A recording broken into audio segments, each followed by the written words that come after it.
Iglesia ka na? Ha? Malapit ka na? Malapit na siya. Mababautismohan na? Malapit na yung baptismuhan sa iglesia.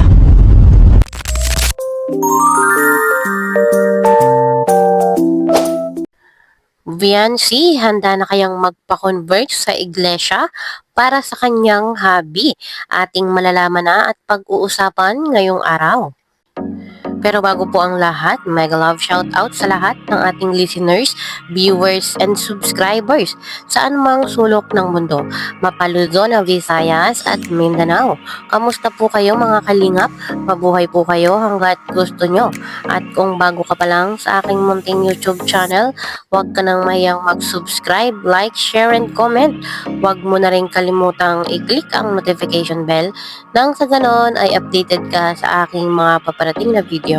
At syempre, patuloy po nating suportahan sina Kalingap Rob at ang ating ama ng Kalingap, ang nag-iisang founder, si Kuya Val Santos Matubang. Kung maaari po ay no skip ads nang sa ganon ay mas marami pa tayong malingap na nangangailangan.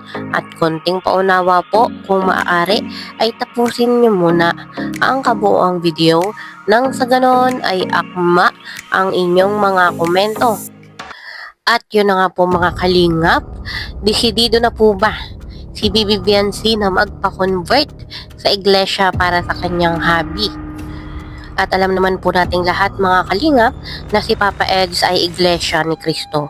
Kaya po kung sakali na si Viancy ang kanyang mapapangasawa, ay ang tanong kung si Viancy ba ay ready, kung siya ba ay desidido na magpa-convert sa iglesia para sa kanyang hobby.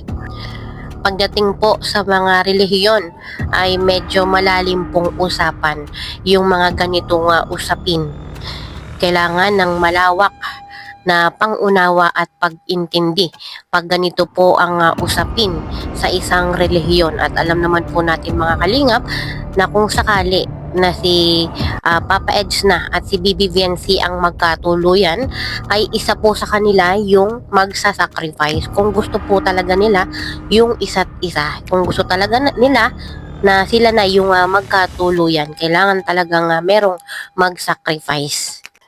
Pero syempre, ang tanging makakasagot lang niyan ay si Bibi Viancy at si Papa Eds kung ano ba talaga yung gusto nila, kung sila ba ay magkakatoliko or mag-iiglesia. Nasa pag-uusap naman yan kung talagang gusto nila at mahal nila yung isa't isa.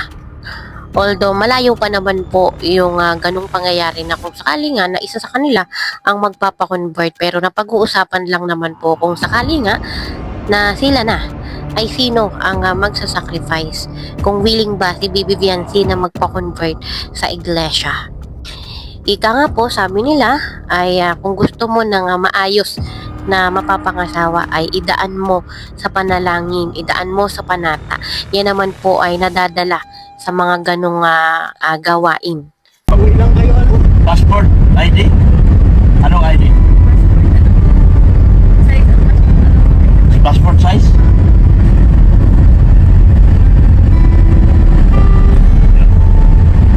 May simpa ngayon na iglesia. Iglesia ka na? Iglesia ka na? Ha? Malapit ka na? Malapit na siya. Mababautismohan na? Malapit na yung baptismuhan sa iglesia. Pag-iglesia na siya, sama siya kay Ilo eh. Pag-iglesia na. Ay, nakabulong na naman kayo sa akin. Mabihira naman. Lagi na lang kayo nakabulong sa akin. Pero wala akong binulungan sa inyo.